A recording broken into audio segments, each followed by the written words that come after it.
But I knew white dudes that didn't have their fathers, for which sure, is, for they were sure. like, I don't know my dad. I was like, there's plenty of them. Yeah. But it was always that we were the poster child, black people don't have fathers. Right. Yeah. But in statistics, 83% black fathers take care of their kids the most Right. Yeah. out of all fathers. Yeah. But America, you know, with propaganda, they you know, they always gotta make us look bad. Yeah. And it's like, no, but black dads take care, and all my friends that are dads that are black, they all take care of their kids. Right, Like right, my right, friends I right, graduated with, Yeah. they've been married 20, 15, 20. They all take care of their kids. Right. Oh, my son. Oh, I gotta go get my daughter. Right. I'm used to black dudes that are there. Right, right. Facts. And I know black dudes that didn't have a dad because I'm not gonna be like that. Right. I'm gonna be there for my kids. So Yeah. I have a lot of resilient friends. It's like I have more friends that have dads Yeah. that don't, you know what I mean? Than And that even don't. even Yeah. the ones that don't necessarily might not even have children, or they might have children. They're still father figures to a lot of other. No And, doubt. and you know what? The one thing I love about, like, and we grew up in the same community, like, the one thing I do love about that is that even for those who didn't have the fathers, to your point, Yeah. like, they always looked out. Like, the neighborhood always looked out for you. Yeah. Whether it was a village. It was a village. Whether, That's it. And even some of the hardcore, like, I know I was like, you know, I had my father and my mother growing up,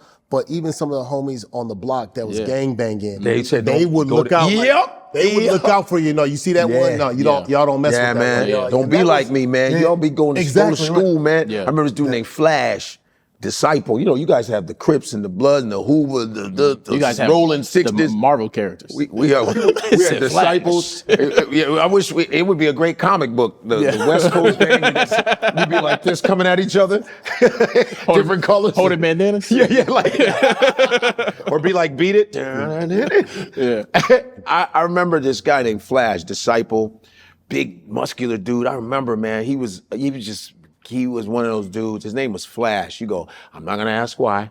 You know, something happened. I knew he does stuff really fast. He's like, he His just name is Flash. loves photography. He goes, yo, you didn't know I do photography? I take a lot of pictures. Yeah. I got a Canon, bro. Yeah. But I remember we were doing something stupid. And he was like this. He's like, man, what y'all doing, man? Nah, man, don't do that stupid, man. I know your dad and your father, man. You from a good family, man. Don't be doing that dumb. Yeah. They would teach you like to go, man, you too smart for that, man. Get the out the street, you know, because they'd be like, man, get the I said, all right. I just wanted to participate in a little bit of edgy things here. Jesus, before the light comes on, I just want to see what it's like to be a little grimy. Get your butt beat. Get your dumb ass out of here. I remember, all the parents in that neighborhood, this is up north side of Chicago, it's called Uptown, the most integrated area of Chicago, and all my friends were all immigrants. Everybody's immigrants. So, you know, the Ayalas, Carlos, my boy Carlos, his father, Carlos, he'd make sure everybody communicate He with grew each up in the other's United parents. Nations. Like, Yeah, pretty much. Nah, same. Me too. I mean, Korean, Filipino, Cambodian, Carson is super Laos. diverse. Yeah, Carson area. That is true. Yeah, we had huge Filipino area, Samoans, Hispanics, of course. So we had it all, man. That's why when we would go and leave that area and head up to a white neighborhood, that's where the racism started. It was like, damn, you know, that's where that was the culture shock. I don't like calling it culture shock because it's non-culture shock. I would say white people don't got no culture. I said I always thought their culture was just hating people. That's all I thought. Because that's all you would hear was, I'm like, word? And this is Chicago where people are wanting you not in their neighborhood, but they're wearing Jordan jerseys. Get the over our neighborhood. I go, but you're wearing Jordan. It's hard to say that when you're running. Michael Jordan. What you wearing? And it was big hypocrites. Or Walter Payton, Michael Jordan. They had all the black people on, but they would like, they could compartmentalize different kind of black people. Yeah. There were TV blacks, there were sports blacks, and then there were neighborhood blacks. Yeah. So they didn't like that because they're in proximity. Hey, get out of it. But they're wearing, I said, but you got a Walter Payton 34 on. Oh yeah, this is the kind of that we were dealing with. But that's the stuff you take to the stage. Yeah. You take that to the stage. Yeah, you take all of that to the stage. Everything. College experience to the stage.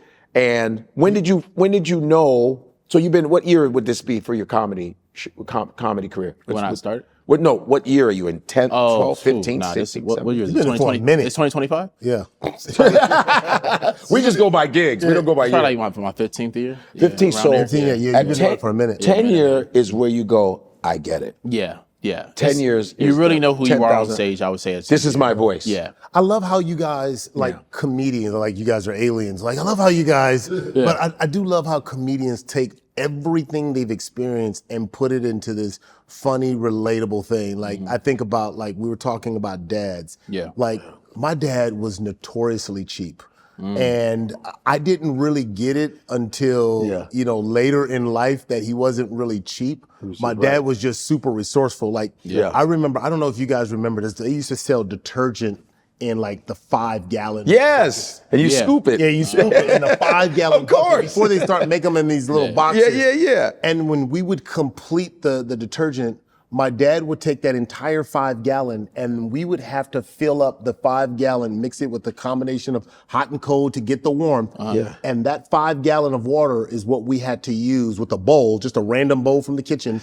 And that's what we'd have to use to take a shower. Like that was Instead of using a shower water? Yes, well, we had running water, but my dad would like literally like after practice, I'd be like, turn off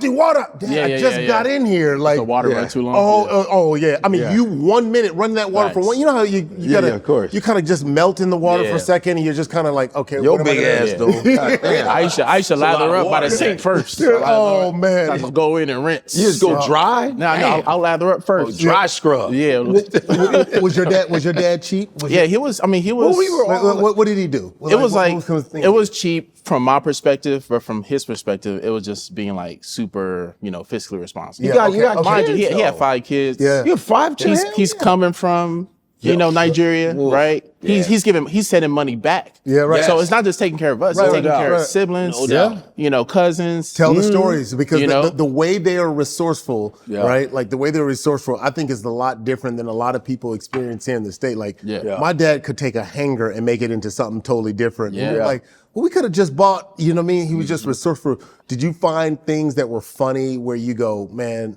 like only my dad would be resourceful this way or fiscally responsible this way? I mean, it was just a bunch of like just random things. Like I know, like I remember one time I had we used to get 1 pair of shoes for the whole school year, right? Dang, And we used you to did too? Yeah. So And we I mean, always get like these did black. your feet coming to the front? Were they starting to poke through the front? Yeah, so we'll get like these black.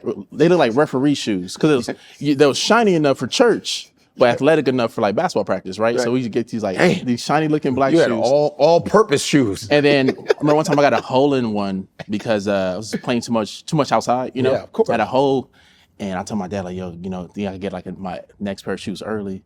And he was like, oh, don't worry, I know what to do. And instead he just comes back with a pair of black socks. He's like, here.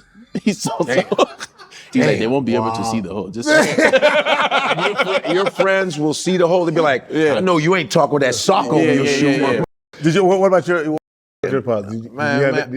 They did, you know, because you're growing, they'd be like, oh, I have to buy another one, another shoe. I said, yeah, well, you know, because when you played hard. You did a lot of this, that. I played baseball, football, the whole 9.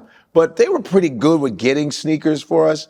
But I had this joke about, I said how immigrants will always compare their poverty to yours. It's like, oh, you're complaining about shoes. When I was your age, we didn't have feet. Understand? What? Yeah. We didn't have, well, I crawled to school. No feet. You kids are lucky you have feet. But yeah, my parents were pretty good, but they were very economic. It was just, it made sense. It's better time than now to drop in New Jersey, right here at the World Cup. 154 jersey, go get it. Bringing Africa around the whole globe. Ain't no place like home. Ain't no place like